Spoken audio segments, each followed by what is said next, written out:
Yes? Good. Thank you very much. Good morning, everybody. It's great to see you. We have so many families who are back from vacations, and we're so thankful to see them. But we're just so glad that everybody could assemble this morning. Today is Mobile Mission Report Day, and we are so very excited about that. I think there might be a couple on the front here who are a little nervous about that, but nevertheless, we're excited, and it's going to be a great day, and I want to get right into it. If I were to title the mission report today, I would say, turns out it was great. Keith Rose told me, it's going to be great. It's going to be great. And I can tell you that it was great. And as has been mentioned, the young ladies and all the women will go over to the activity building during our Bible class hour, 4th grade and up. And then the men, 4th grade and up, will stay in here in the auditorium for reports. And they're going to give you some more details and talk about some specific things. But I want to give maybe a general overview of the things. General overview of the things that we talked about, and I skipped that first slide, but it's okay. You obviously understand, as was read this morning and was sung about in so many of those songs, that our reason for going on this mission trip was the same reason and the same challenge that the Lord issued to us in Matthew chapter 28, verse 18, when Jesus came to them and said that all authority had been given to Him in heaven and on earth, to go therefore and make disciples of all the nations, baptizing them in the name of the Father and the Son and the Holy Spirit, teaching them to observe all the things that I have commanded you. So that's our purpose. That's our reason as Christians, and that's why we went on this mission trip. Just a couple of basics about the mission trip. As you can see, we took old Bessie with us, and the Shiloh Church of Christ was so gracious to allow us to use their trailer, and that made things so much more convenient. You can see our co-pilot and pilot here, Les, who drove so many miles on the trip, made things so convenient, and we appreciate him very much for doing that. And then, of course, Keith Rose leading us and showing us the way in all that we were doing there and helping us so very much with the trip. Just a couple of other slides. You can see, and I know that some of you have been to the inner city church there in Mobile for the work, and some of you know a lot about this, but many of you do not. And we want to show you this and encourage you on this and tell you about it. The inner city church building is located on the corner of Government Street and Mohawk Street. As you can see, it's very basic. Not a lot of glitz and glamour. As a matter of fact, I was told that this was 3 separate buildings at one time. And you can see what would have probably have been a house back at some point in time.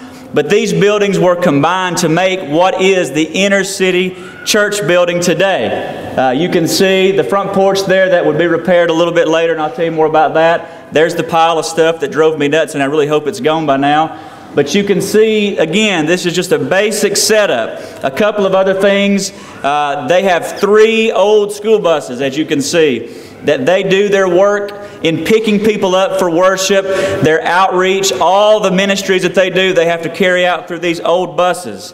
One thing, the auditorium you can see there where the worship assemblies took place, the devotionals and the gatherings that we participated in. You can see us there in the worship assembly getting ready for, I think, Monday or Tuesday. You can see the fellowship hall where they have Bible classes and different gatherings, and we ate lunch there most days.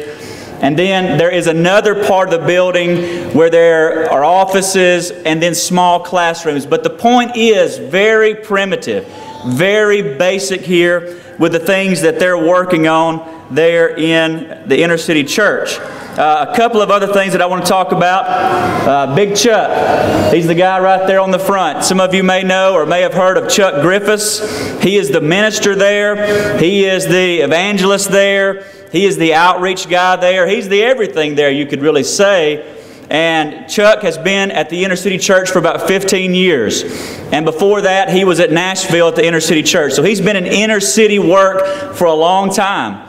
And just as you would have with anybody, including myself, there's always opinions about people before you go. Some good, some bad, with all of us. But I'll tell you, in my time there with Chuck, I admire him because that's a hard work. And I can't say for sure what my attitude or how I would feel or how I would be after 20 plus years of working in the inner city atmosphere. So I appreciate Chuck, and he does a very good job with the work there at the inner city church. A couple of things that we did there, just to introduce you to what we did. Some ministries that the inner city church does. They provide kids Bible school. The majority of the year, which is one of their big missions, is to teach young children the Bible, to get them in very early before they're subjected to so many other things out in the world. This summer they did what was called Family Night, and we'll talk a little bit more about Family Night. It's on Monday and Tuesdays that they did, and the intent was to get families to come for devotional settings and activities. Young children could not come without the accompaniment of their families, so that was a good thing. They do benevolence ministries, clothes giveaway, furniture giveaway. Obviously those benevolence things that we even see so very often in this area. One big thing they do is community evangelism, and we also got to take part in this, going out in the housing areas of Mobile, the communities of Mobile, and going out and offering Bible studies and teaching people the gospel in the trenches, if you will. But that's a big part of the inner city mission there. But one thing I found on our trip there was that this is a biblically sound work. They have a biblically sound reputation. And so many congregations from this area support the work in Mobile. As a matter of fact, this past week, I think Chisholm Hills and Florence Boulevard and maybe another congregation took the inner city group down to Gulf Shores for their church camp.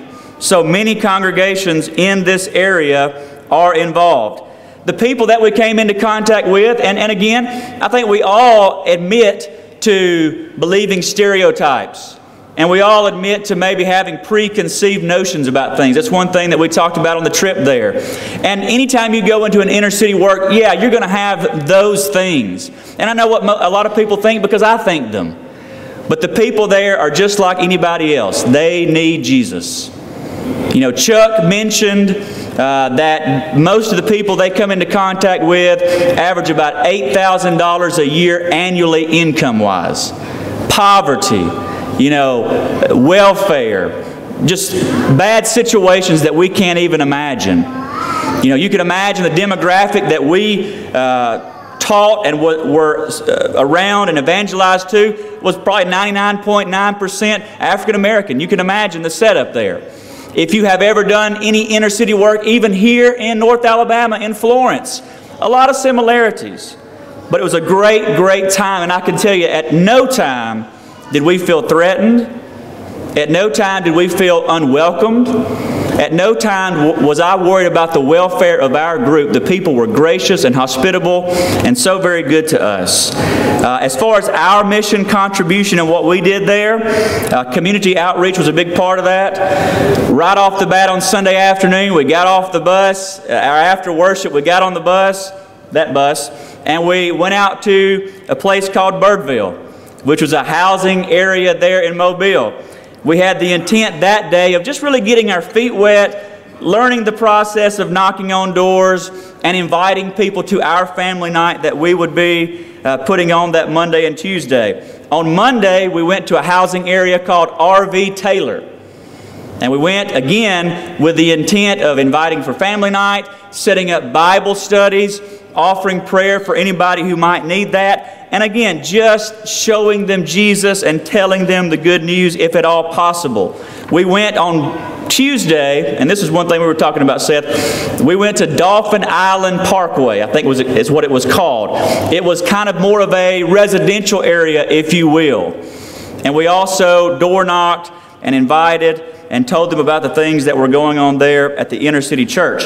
Another thing we did while there, a couple of our young people, not all, but a couple, and Keith went and conducted Bible studies with some that had been set up. The way things work at the inner city church is the groups come down, and then of course whenever the groups aren't there, Chuck's doing it. They go around and they set up, they have contact sheets where they set up potential Bible studies and maybe things that these folks need, especially pertaining to studying the Bible. And then when we come down, we had the opportunity to follow up on some of those. So a couple of our young people and Keith went out and followed up on some Bible studies.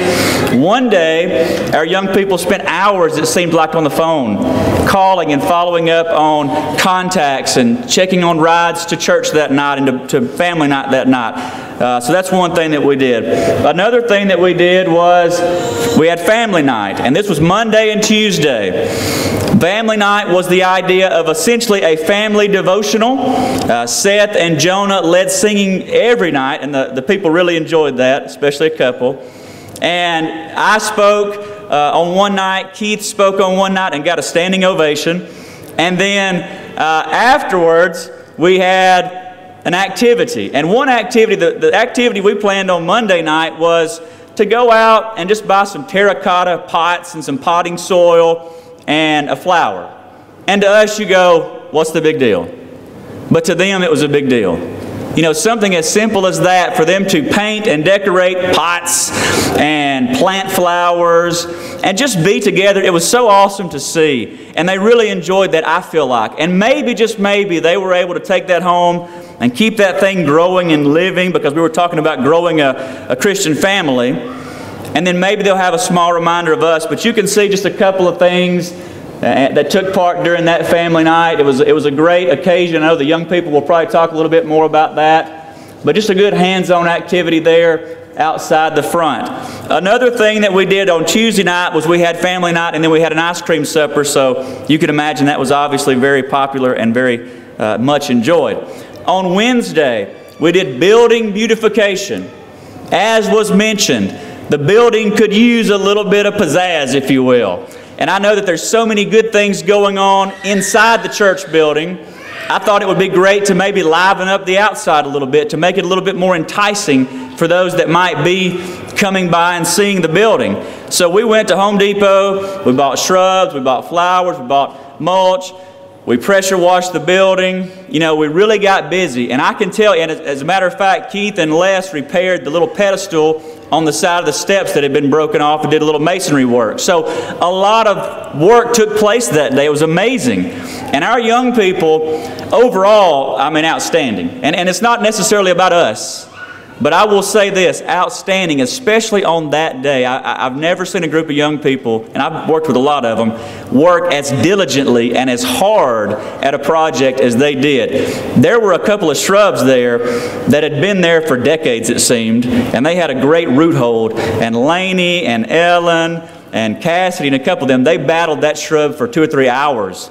And they did win. I just want you to know they did win. And I think Seth and a couple of us had to pull one out that had been there. Man, who knows? It may have been the first shrub ever. But nevertheless, some great work took place. And I have a couple of pictures, and you really can't see. But I know the members were very appreciative, especially Don. And then you can see that so much took place, and it was just a great thing. You might be asking, what can you do? How can I help? You know, Acts chapter 20, and really a lot of the latter part of the book of Acts, Paul talks about the Jerusalem church, you know, collecting for the saints of the Jerusalem church. And in chapter 20, verse 35, he says, I have shown you in every way, by laboring like this, that you must support the weak. And it says, remember the words of the Lord Jesus that He said, it is more blessed to give than to receive. And we know that's very true, and that's what we hope we were able to do. The inner city church is supported solely by the church. They need funds. I know we do a great job of supporting them. You might be sitting there saying, hey, I would like to give. Well, you can do that monetarily. Clothing donations, furniture donations, anything of that sort. Another thing you can do that's pretty simple is you can go on the mission trip. If you're an adult, you can go on the mission trip. We need you. If you have a young person of age that wants to go, we need them. We'd love for you to encourage them highly to go. One other thing that can be done for our young people is they have summer interns.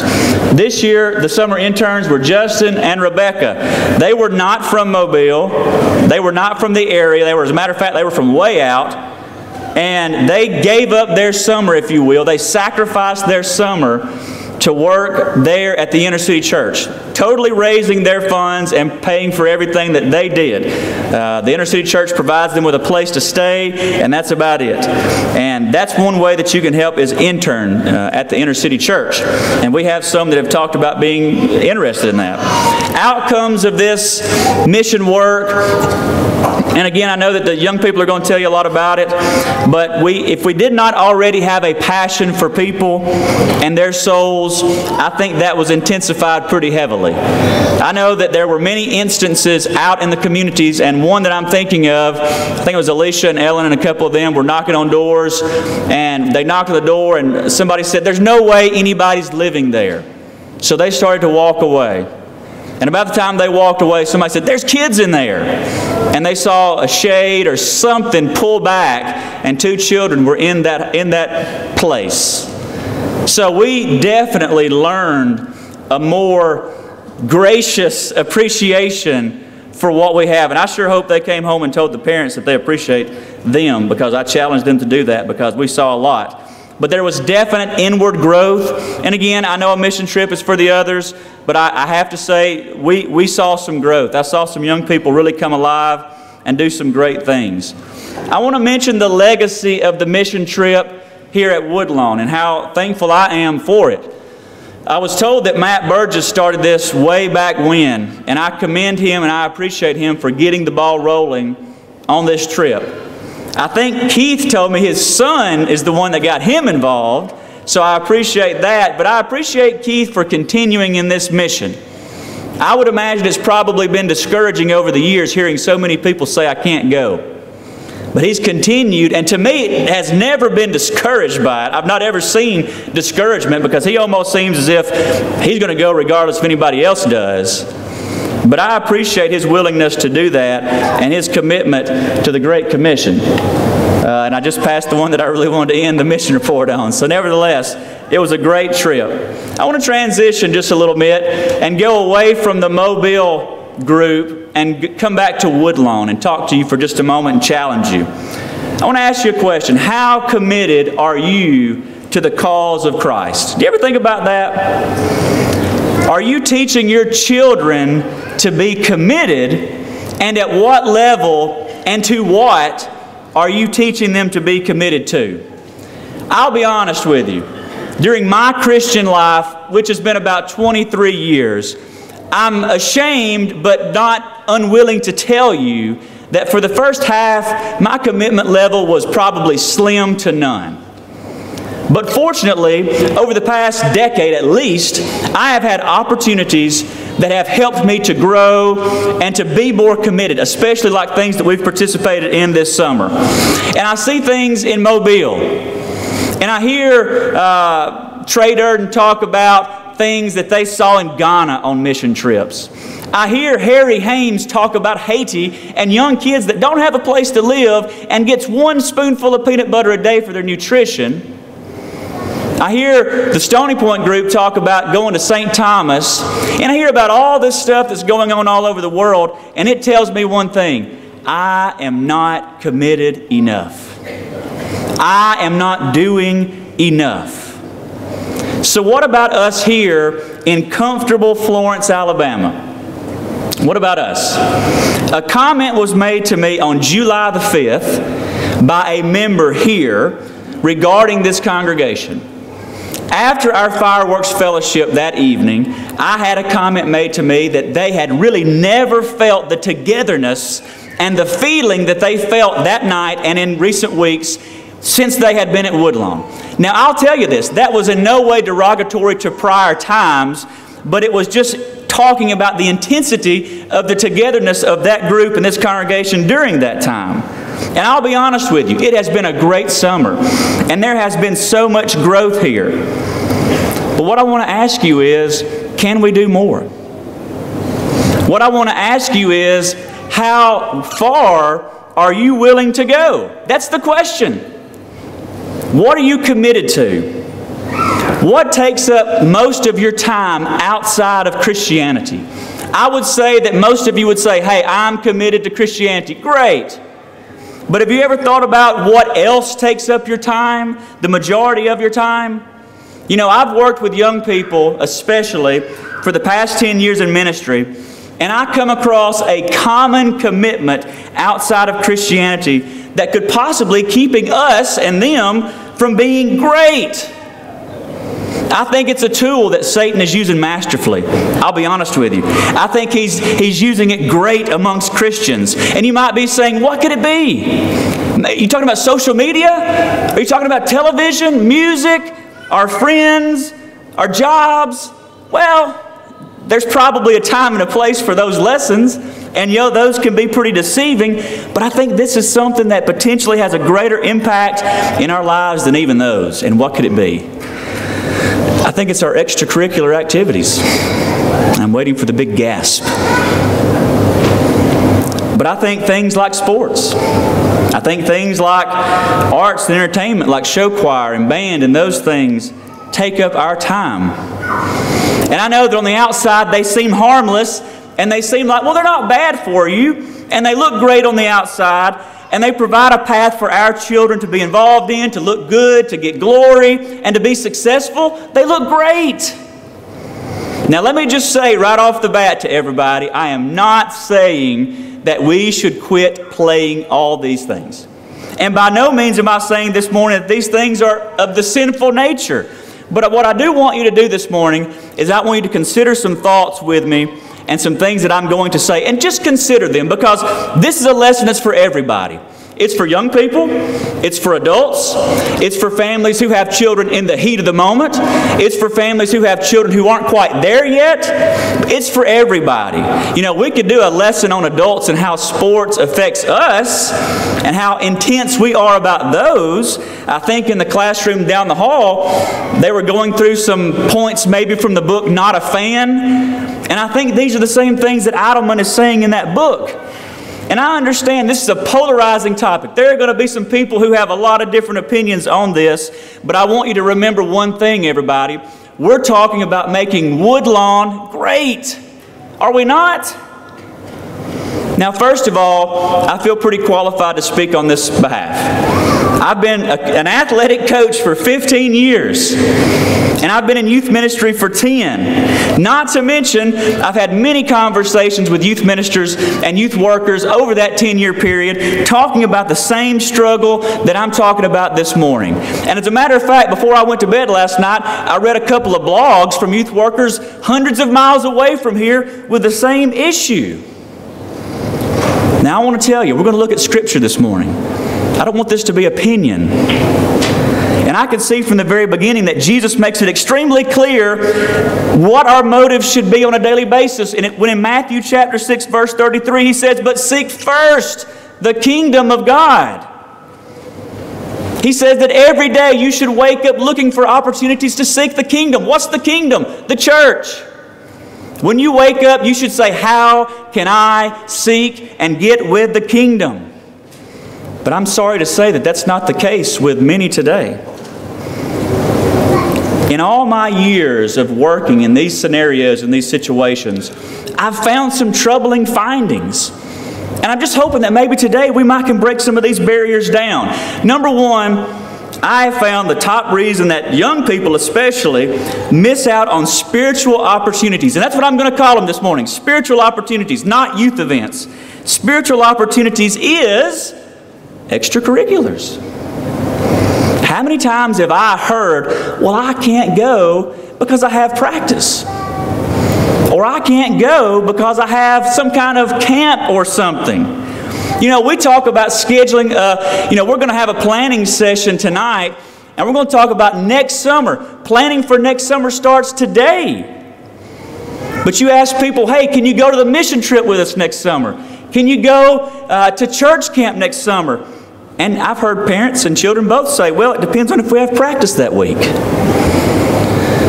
When you say yes to one thing, you're saying no to something else. What if we turned all that around? What if it was, I'm going to these opportunities to grow my faith, and then whatever else happens, happens. Number two, I've found that so many of these young participants have maybe an unhealthy, unwarranted fear of their coaches sponsors, and leaders. You know, again, how many times have I heard, well, I can't miss this because Coach will be mad at me. Really? Really? I understand coach lingo. Again, I've been a coach. I understand the old guilt trip. But I have to ask you, why would we want people leading our young people who have a problem with them growing their spirituality? Why would we have a problem with that? You know, I would hate to have to answer on Judgment Day that I was the one that told a young person they couldn't miss a spiritual opportunity for growth. It kind of makes me think of Matthew chapter 18 when that scripture about the millstone being hung around the neck and being drowned in the bottom of the sea. But Jesus says in Matthew chapter 10 verse 28, "Do not fear those who kill the body but cannot kill the soul, but rather fear Him who is able to destroy both soul and body in hell." Jesus also makes it very clear that it was going to be extremely difficult to follow Him. He didn't hide this. In Luke chapter 9, a very familiar passage, Jesus is traveling down the road. Somebody comes to Him and says, "Lord, I will follow you wherever you go." And Jesus said, "It's going to be fun. It's going to be easy. And whenever you have time, you can follow me." No, He said, foxes have holes, birds have nests, but I don't have anywhere to sleep. And then somebody else comes up and He says, "Follow me." And they say, "I will, Lord, but."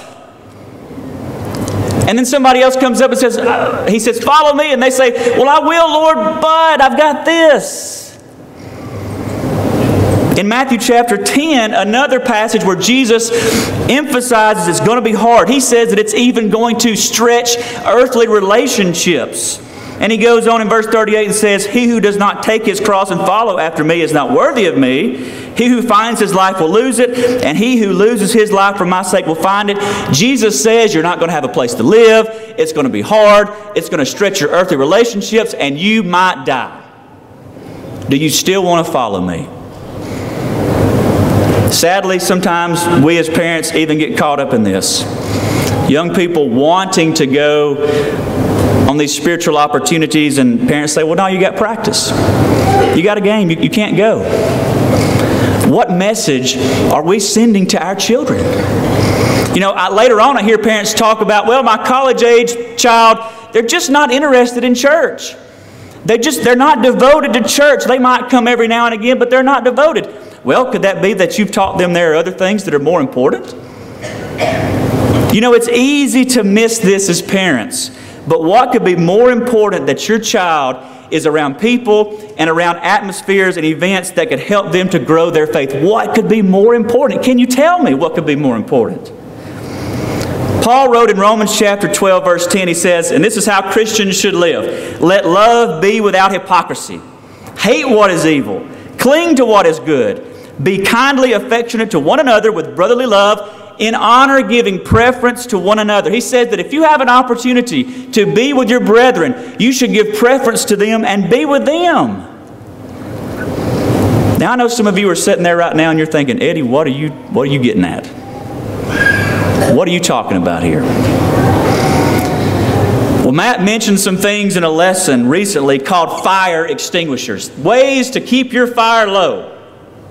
And one of those was an unbalanced lifestyle. And I'd say that's what we're talking about right here. Because I see some young folks right here in front of me who for this summer have been steadily heating up, many of them, steadily heating up this summer to the point that they might be on fire. And why is that? It has nothing to do with me, I can tell you right now. It has everything to do with the fact that they have engulfed themselves in spiritual matters more than they ever have. That's why. We talk regularly about not being average Florence Christians. And I don't mean that derogatory, but you know what I'm talking about. We talk about being all in. You know, I wonder often, but I know the answer.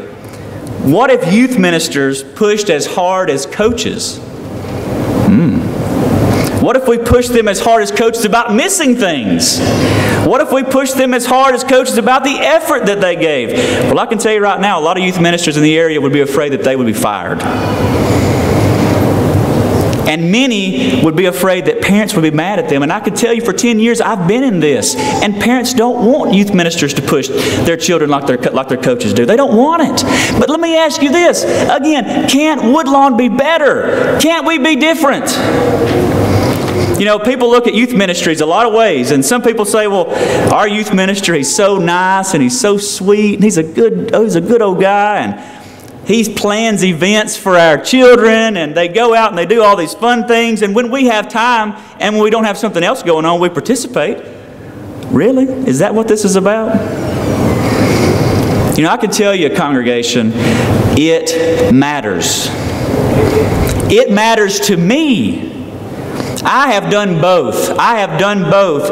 And I can tell you right now, brethren, I can't stand before God on Judgment Day and say, well, I pushed my athletes to be the best. I pushed them to be there and to do everything they could do to be the best, but I was afraid to push my Christian youth. And I know that some hear this and they say, well, you just want numbers. You just want big numbers. And that's absolutely right. I want numbers. I want numbers of people to be saved. This summer has been absolutely, positively great. And I can tell you why. It's because of being there. Some say, my child is fine and they're okay. They're always there on Sunday and Wednesday. And that's great. I appreciate that example. But shouldn't that be a bare minimum for even us as adults?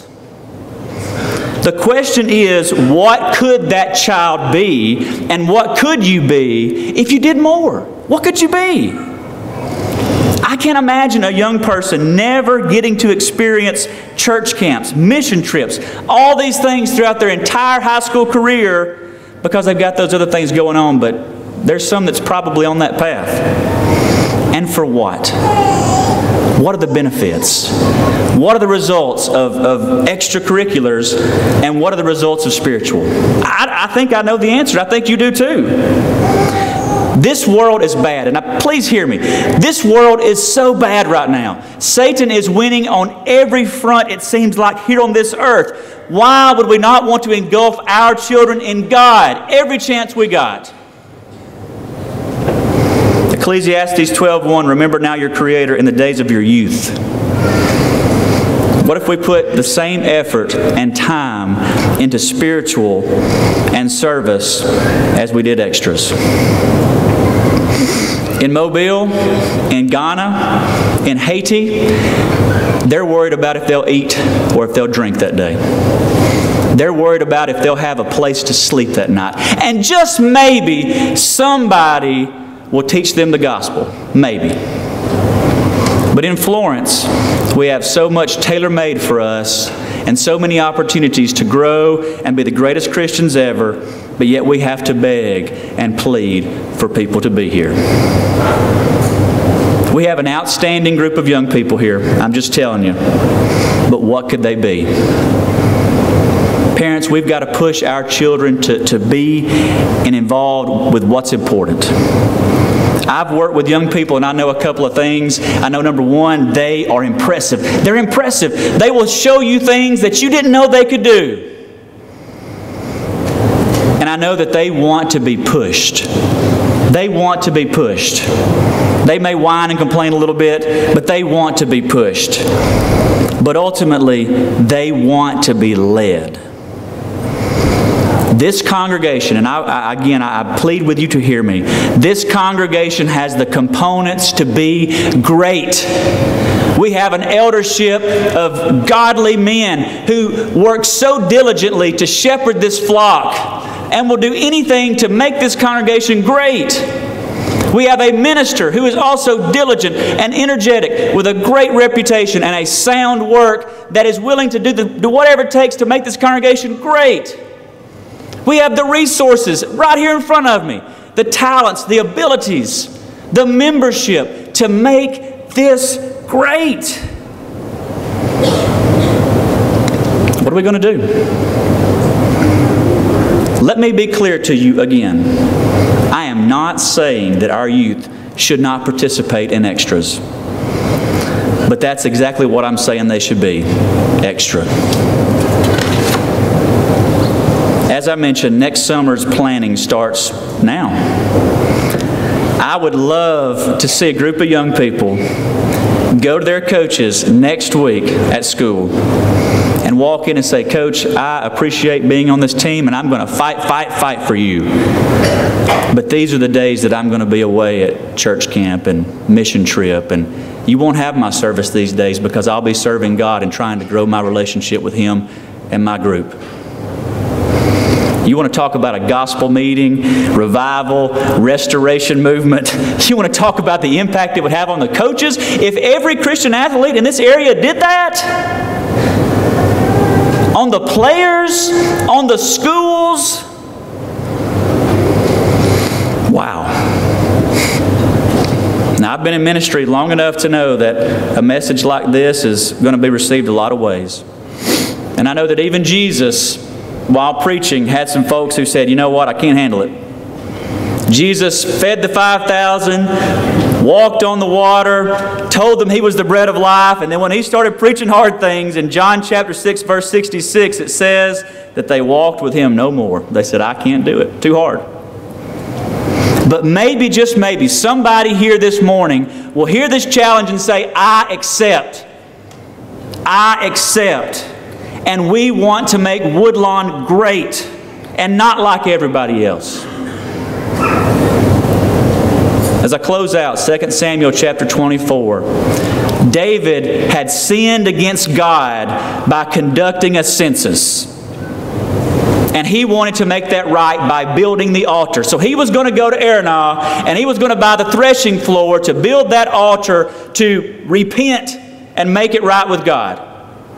And Araunah wanted to give him everything for it. He said, "Here you go, David, take it. You can have all this to build your altar and to do this for God." And in verse 24, the king said to Araunah, "No, but I will surely buy it from you for a price, nor will I offer burnt offerings to the Lord my God with that which costs me nothing." What am I saying? David said he would not offer a sacrifice that did not hurt, that did not cost him something. What would it cost us today if we did this? It might cost us playing time. It might cost us standing with our coach. It might cost us standing with our teammates. But that's what David's talking about here. I heard a young man named Matt Hupel about 10 years ago at a youth rally at Center Hill on a Saturday afternoon preach on lively stones. Upon this rock. Do you remember Matt? And he was talking about how so many Christians think when they walk in the church door, they clock in and they walk out and they clock out. And he made the statement that when you are baptized in that watery grave of baptism, that you clock in and you never clock out. It's full time. And this morning I've challenged you hard. I know I have. But I can tell you it's sincere. It's with love. It's from the heart. And it's for care of the souls, especially of our young people in this congregation.